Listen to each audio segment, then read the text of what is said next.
Hello and welcome to Eastbourne Pier on very much the off-season, mid-January. Eastbourne is a fairly traditional English seaside town, which in its heyday would have seen many people coming along on their summer holidays, parading up and down to be seen. And at its heart is the pier, which still has remnants of its former glory.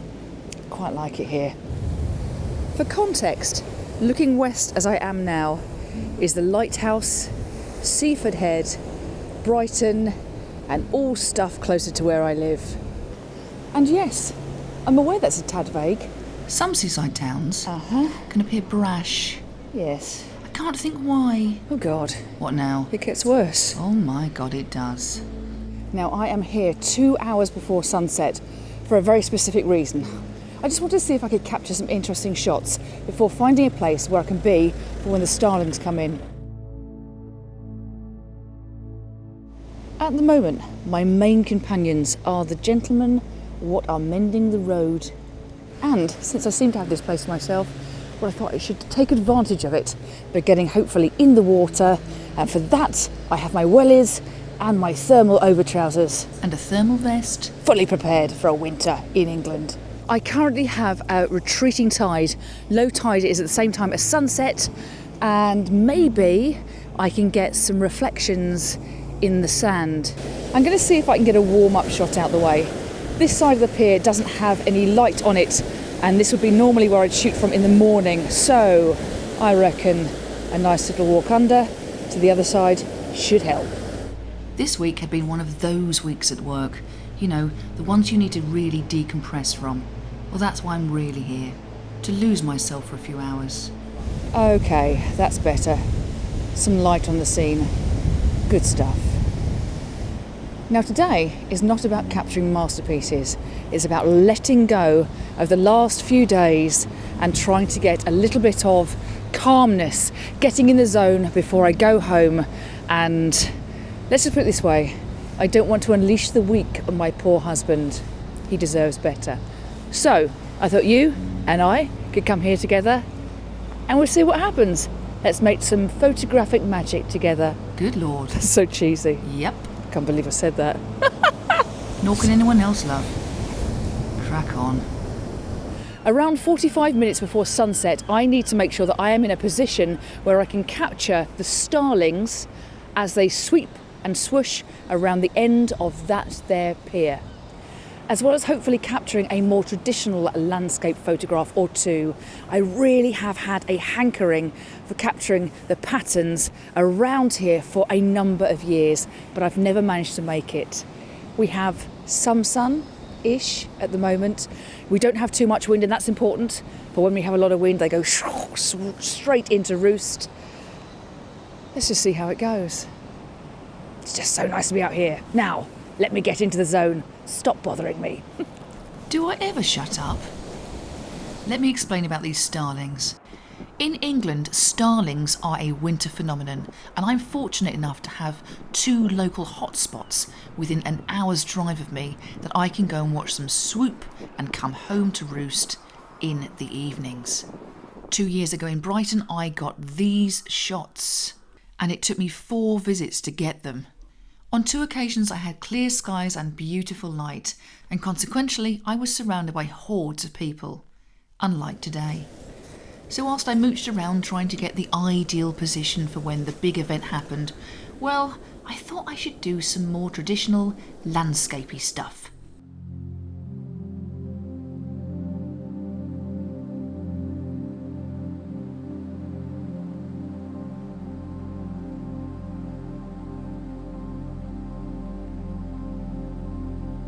I think any chance of light at sunset is going to be, well, not a lot. I've got a little dilemma. I'm trying to work out how much of this pier I want in, how much of the context, because after all, I am a landscaper, and as much as it's lovely to kind of zoom in on the birds, I want the context, because after all, I could just take the birds anywhere, well, anywhere that has them. So I'm now plodding around trying desperately to find a spot. I'm sort of looking online to see what others have done and thinking, oh, okay. And it's not to copy them, it's just to kind of get my context, because I don't have about 45-50 minutes still to go up and down here and try and find what I'm looking for. So yes, I'm cheating, but I'm still trying to be me. I'm just faffing around, taking a few light exposures, and I'm rather liking this bit coming in whilst contrasting with this. But although I think it could make quite an interesting slant, I haven't really seen too much with the old starlings in. I'm just aware that I might need a wider scene, because even if I aim upwards and get lots of sky in, as well as that coming in there, it feels a bit crowded in. And if they don't kind of go in close and perform, I've missed out. It's as simple as that. Okay, this is an option. And it's the one I stuck with. In part because before I faffed around even more, well, they turned up, those pesky starlings.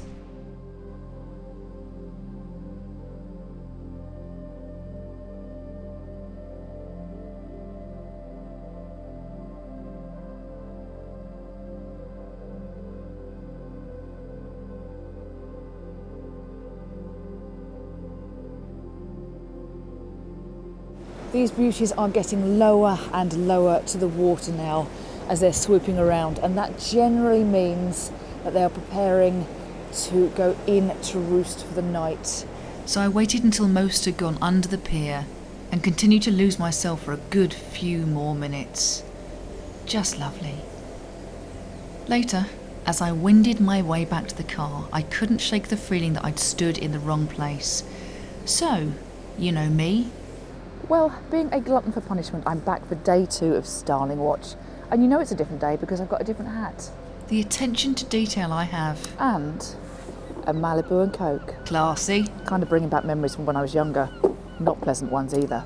Now, if I remember yesterday, they were swooping quite a lot over the length of that pier. So I reckon a higher elevation might solve a problem. Yeah, definitely a higher elevation. On the upside, we have less wind, which means that when they do turn up, they should swoop and swirl for a longer duration. On the downside, it's a few degrees cooler and there's no colour at all in the sky. But these things happen. It's still fabulous to be here and see these things again. I dragged my husband here this time. He's down behind this groin here, about to fly the drone way before the birds get here. Just putting that one out there. I found from my first day here that prior to going home to roost, the birds just rested on the top of this golden dome, periodically launching themselves into the air before they went back to settle again. I've gone for this slightly elevated position so I can get some of this wood in the front, but actually it allows me enough time if I need to pelt about 5 metres that way so I can get into one of these gaps here. And then I can get something with a clear foreground if I wish to. Look at me, thinking ahead like a big girl. Well, they came, slowly at first, and more joined. They swooped, they swooshed, and they danced. And because it was such a grey day, well, I pretty much had the place to myself. Yes, there were a few out there with their phones, but I'm guessing that blanket cloud doesn't really count as optimal conditions for this. But I still got a few nice shots. Now it's grey, so let's go black and white. Not bad. And again here. Black and white? Why not? It'll do. And considering they didn't throw their shapes, well, let's go straight into black and white for this one.